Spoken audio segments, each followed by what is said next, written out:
They travel through our forests, our woods. They prefer the dark of night. You may hear their sounds. They hit the tree trunks. They snap limbs. They grunt, growl, mumble, snort, and even speak. On rare occasion, they may visit your garden, your yard. They may even slap your house or look into your windows. My name is Jeff, or JJ. This is my story.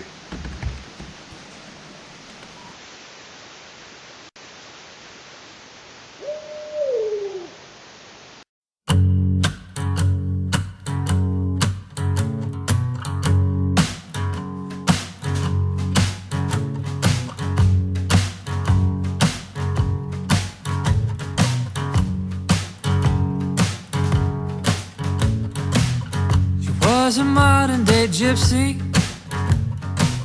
when she stumbled into town. She had some tricks up her sleeve, and she took my heart and disappeared. She went up that mountain just like I feared. Come on down from Shanker Mountain, shake for me one more time. Won't you come on down from Shanker Mountain, shake right by my side. Alright, alright.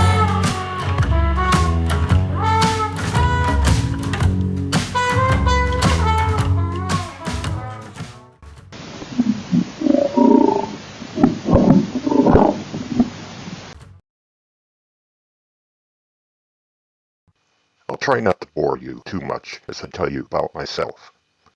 I'm a 61-year-old coop. Almost everything annoys me. I even annoy myself. I spent years doing the paranormal investigation bit. I've seen things that are usually reserved for horror movies. I'm not exaggerating. I grew up knowing the family of Ed and Lorraine Warren. Well, we've been called demonologists. It's one name for us. Ghost hunters, paranormal researchers. Look into their stories. It will keep you up at night. I've attended exorcisms. I've investigated with very prominent researchers. I'm telling you, it's all real. I probably lost half of my audience by now, but so what? At this point, I don't care. I've done a whole version of this documentary being all professional and reserved, and then I figured, you know what? I'm even boring myself at this point, so let's go for broke, okay? Frankly, people are forced to march to a certain tune for the scholarly circles to take them seriously. Like the pompous elite of the Smithsonian Institute, proposing that all Sasquatch witnesses are looking at black bears. As Shakespeare penned, there is more to heaven and earth. Scientists are now routinely speaking of UAPs, parallel universes, quantum mechanics, quantum theory.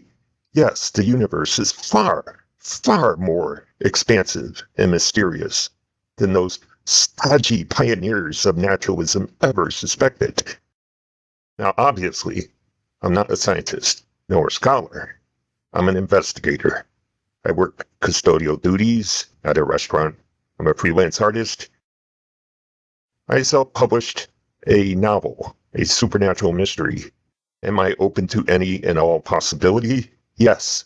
Am I also employing critical thinking? Yes. I try to explain away things in the most logical and common manner that I can find. Thus, when I archive the encounters I've had with these forest unknowns, I simply call them unknowns. Are they linked to the Winston Wildman, a historic cryptid archived in 1895? Quite possibly. My research areas lay east and north to the small town of Winston, Connecticut.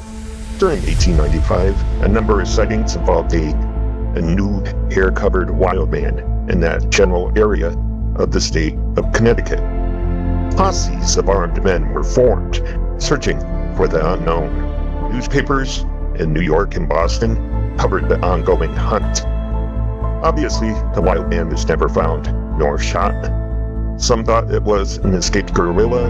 Others thought it was a lunatic Others believed it to be simple hype. Yet this fact remains. I have been encountering something large, bestial, and intelligent in the forest of northwest Connecticut. If it's real, how could these creatures exist undetected for 130 years? Good question. Why do I even care? What's any of this have to do with me? Other than my excursion into the supernatural, not all that much. I've always been an armchair consumer of Bigfoot research. However, about 10 years ago, my aging mother thought she saw a silhouette of a Sasquatch at our living room back door. It would have been 8 feet tall to reach the particular window that she saw. At the time, I assumed it was her imagination because we would regularly watch the series Finding Bigfoot together.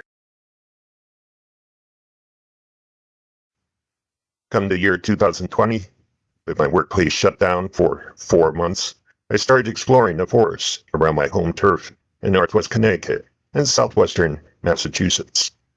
What I found, I will detail. It made me reassess my mother's sighting.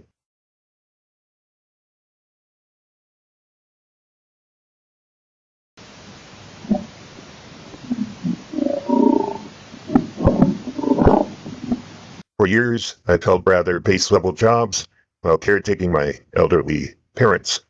They were truly incredible people. I was very blessed to have them. My main purpose in life was to caretake.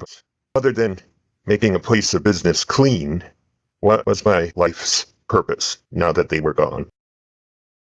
Well, I believe life is a schoolroom, that we're here to learn and we're here to assist our fellow human beings who also learn. Nothing happens by accident. So if I've been having encounters with something mysterious and unknown, it could be I'm meant to share this. If these attempts to share what I've accumulated fail and don't generate significant interest, then I was wrong in this assumption that this journey is meant for me alone. But I'm offering it. I'm putting it out there to share. Something both intelligent and unknown roams the forests of southern New England. Most of my evidence consists of audio recordings, unidentified grunts, snorts, murmurs, vocalizations, whispering, whistles, and even some shrieks. I've recorded odd, dark forms peeking and ducking behind a fallen tree. They toss pine cones and throw acorns, like Roger Clemens. They snap tree branches, even keep rhythm to shared Native American music. They slap the side of my former house. They run something across a barbecue grill. In their wake are these odd tree and branch formations, large foot impressions, some as large as 18 inches long. They clean out offered peanut butter and honey containers. They take apples. In return, they may leave bird's nests, turkey feathers, hawk feathers, even a raccoon skull. And most unbelievable of all, I have recorded EVP-style communications. Whispers and murmurs that I could not hear at the time. Bullshit, you say? Yeah, I don't blame you. Stay tuned. I'll be sharing my recordings. All recordings are unaltered, save for some noise reduction filters, so you can hear them more plainly. This progression of evidence started during the 2020 shutdowns. I was living with my mother as a caretaker in my childhood home in Barkhamsted rural neighborhood with sporadic houses. We were neighboring an extensive forest that is called Peoples State Forest. Also near us was a large reservoir and land trust, off limits to human trespassers. One winter, I found a strange straight-line path in the deep snow behind our home. It seemed to have large feet and a stride as long as a conventional shovel. My friend informed me that when the snow is deep, smaller animals may leap from spot to spot, creating this type of illusionary trackway. On the BFRO website, they detail this type of false Bigfoot pathway, and usually the tracks have a two-pronged appearance. These tracks, I don't know. They're very suspicious to me. On another occasion, I found a distinct human-style footprint in our backyard. In the snow. It was a solitary print. It measured about 16 inches. There wasn't any detail like individual toes, but it was striking due to the shape. I remember showing it to my oldest brother, who has since passed away from cancer. His response was to wave it off as something inconsequential. This was all long before I began my active investigation in 2020.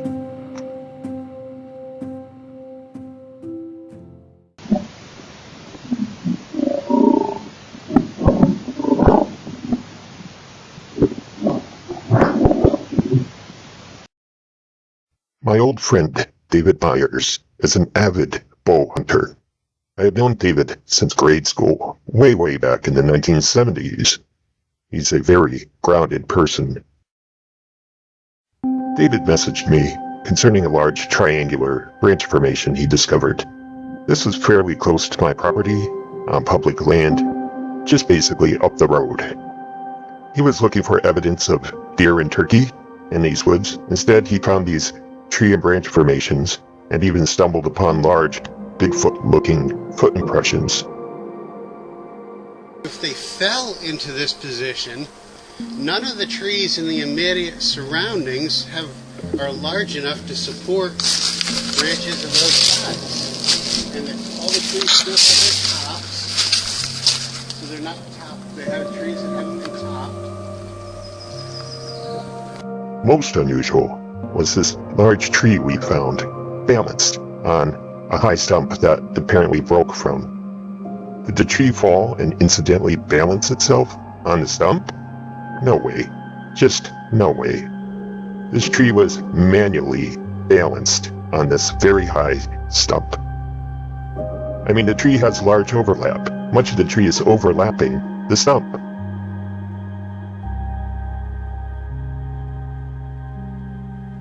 A short time later, an unexplained shriek sounded off near us. I heard it, but David's hearing range was limited. Luckily, I have it on video footage. Same with it all.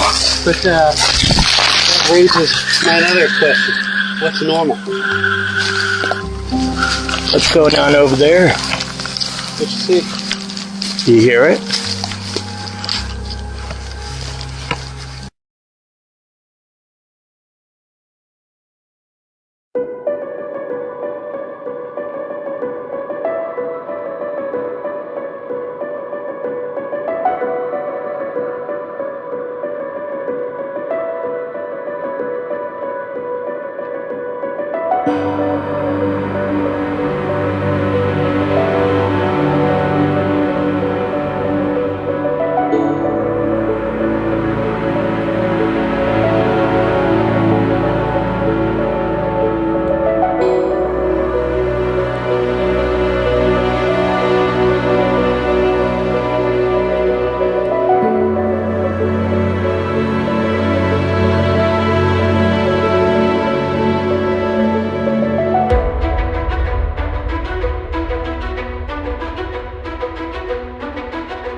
These unknowns.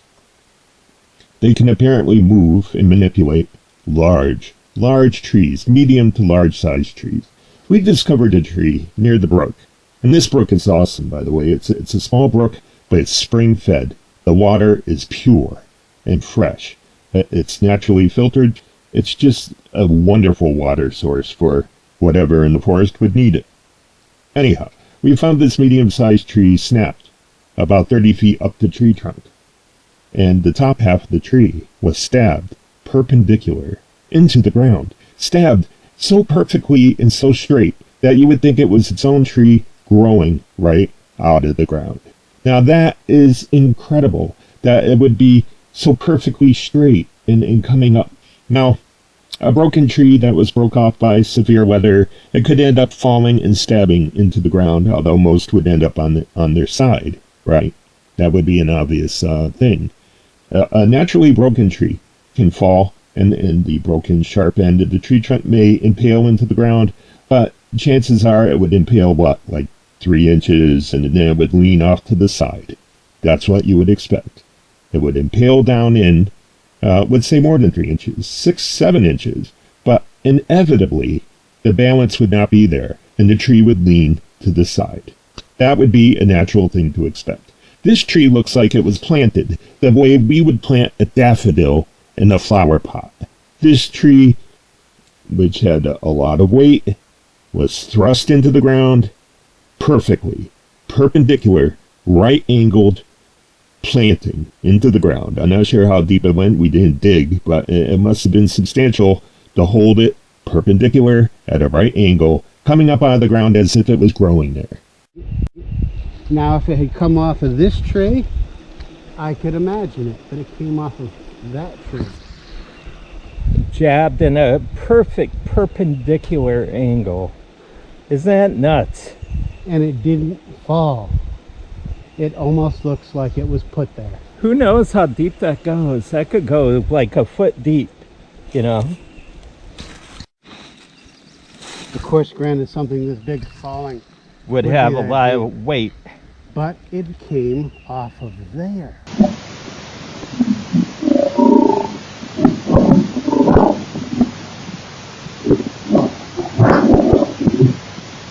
Going off trail and away from popular park areas, I would find more than odd stick and tree formations. Now keep in mind, I'm not saying these tree and stick formations are proof of anything. I'm just saying that they're odd. Could humans have done them? Yes. But these are in obscure areas that don't feature visiting or hiking. More suggestive than tree and stick formations are large foot impressions. Some of these were as long as 18 inches. Even smaller tracks were much wider than my foot.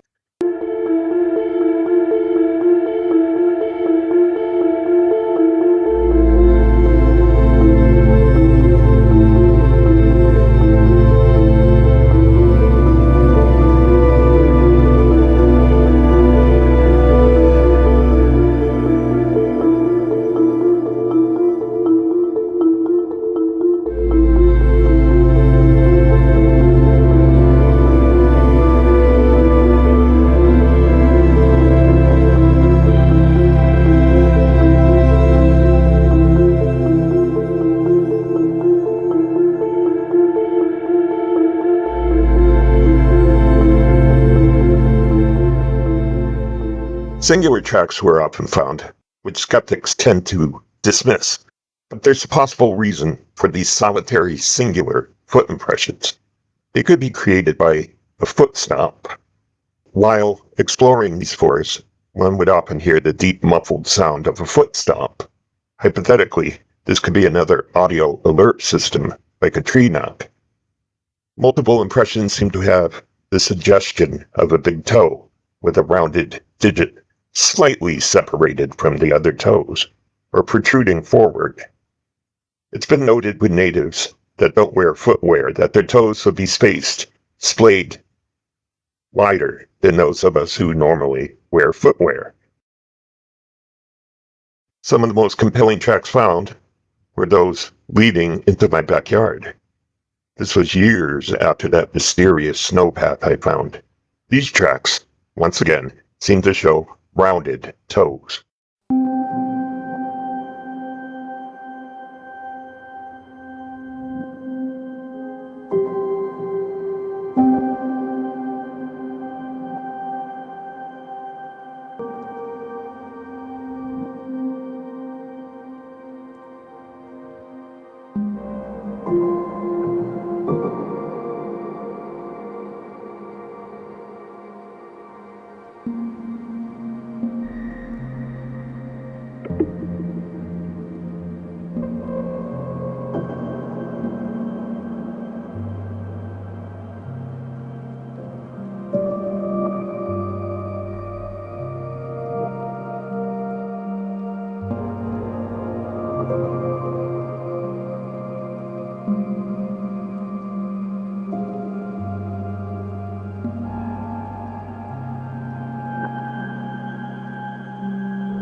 Critics may say that they are overlapping bear prints, but looking at their depth and width, I would think that's untenable. I've seen many black bear prints, and they aren't as wide or large as these prints, even when the front and back bear prints overlap. The most mysterious tracks found were these smaller prints, still larger than my size 10 shoe, and substantially wider. What's truly odd is that the weeds and grass were killed by the footsteps. Why? Was it the force and weight of the step? Was it skin oils from the feet? Also noted is the fact that I would stomp on the ground, I'm weighing over 200 pounds myself, trying to make a foot impression, and guess what? I really can't do it. Behind my house. It was about 16 inches long. It was deep enough to make a plaster cast. As I poured the plaster, I had my audio recorder on, just in case any tree knocks occurred nearby. I was startled by a vocal that sounded off in the forest.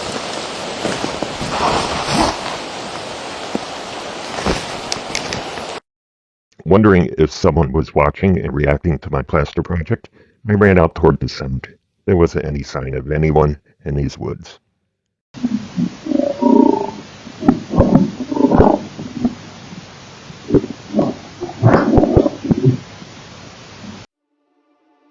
I can hear some of those reactions already. Oh, come on! Branches and vague foot tracks. This is just more of the same blah blah blah that has been shared for decades. None of this moves the needle. Give us something new. Give us something detailed. I don't claim to be especially unique. There are many, shall we say, habituators across this globe. People who regularly encounter that which isn't supposed to exist. Where my material starts getting unique is with the audio recordings, which I'll start sharing in this chapter. Yes, many others have interesting audio, especially the rapid chatter recorded in the Sierra Nevada mountain range in the 1970s. Yet, I do consider my library of audio to be unique and clear. Most researchers simply focus on distant howls. Most of them sound like coyotes. My forest unknowns vocalize up close and personal. What are habituators? They are people in an active area that have become familiar with the would-be cryptids. They may have multiple encounters over years or even generations. These people may share food items or other items of interest. The suspected Bigfoots trust these people to a degree. They will interact and even show themselves to such people. From what I've seen, habituators become close to their strange neighbors from the woods. They are protective of them. As a result, they have no need to film, photograph, or record these beings.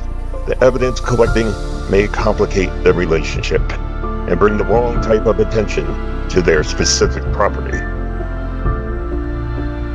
My gifting started with the sharing of peanut butter and apples. The year 2020. Within 1 month, these offerings were disappearing from my designated gifting log. Peanut butter containers would be left unscrewed and perfectly clean, as if run through a dishwasher. Apples would disappear. Animals can take such items, sure. An animal will leave tooth marks in the containers and food scraps on the ground. Most often, there were no traces of animals at this site. On occasion, sure. To confirm that something highly unusual was taking the food, I would leave a digital audio recorder under the gifting log. The sounds I would record did not match our local wildlife. For a time, I contemplated if there were a group of homeless people wandering the forest at night, but again, the sounds did not conform to this possibility. One of my first strange recordings involved two individuals walking along the brook and snapping limbs. They had a low murmur and a whistling type vocal, like something was whispering into an empty tube. This audio may be saying something in English, but it's garbled. Is this actually a message of gratitude?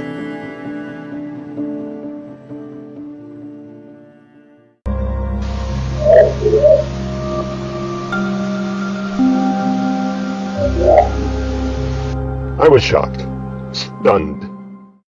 The gifting continued out in the woods. The recording continued. I was out of work for 5 months and had ample time to concentrate on this. I would listen to hour upon hour upon hour of recording. It's around the same time that I was finding large foot impressions. My nighttime recordings were getting more and more unusual.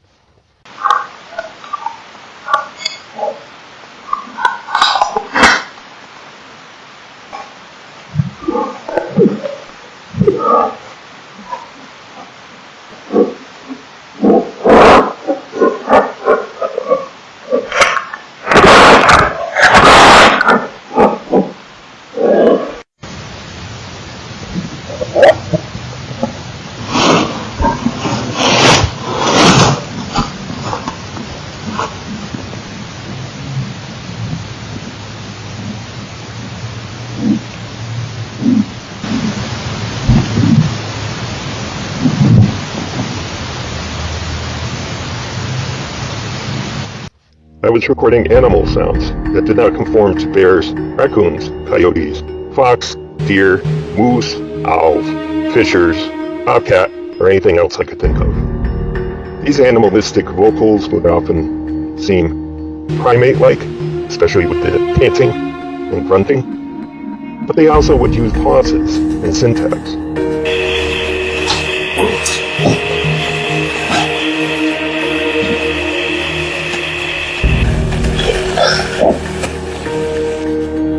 It was like they were speaking a language. I also recorded some high-pitched shrill sounds that again sounded like words.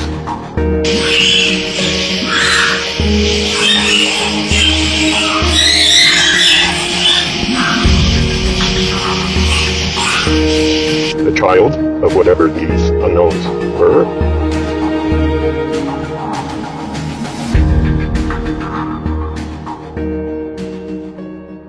Activity on my property gradually increased through the spring to become extremely active come the summer.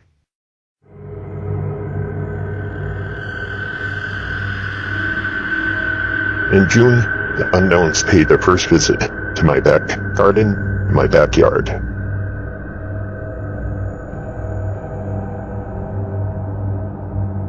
It was twilight, around 8:30. My audio recorders were set in different areas. First, there were coyote-sounding howls, but strangely, one howl seemed to become a type of turkey gobble.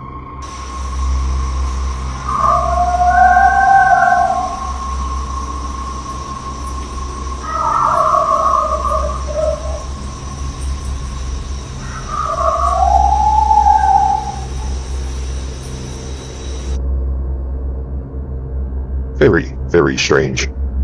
I kept my barbecue grill in the backyard, and something ran a finger or a stick across the grill.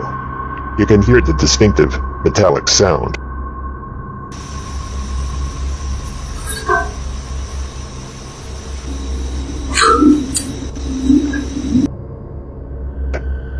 And soon a grumbling, deep voice was talking just further away.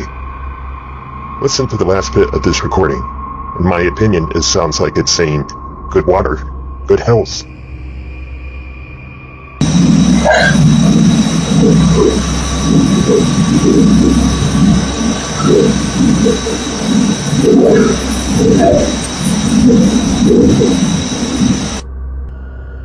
Was an adult teaching a child?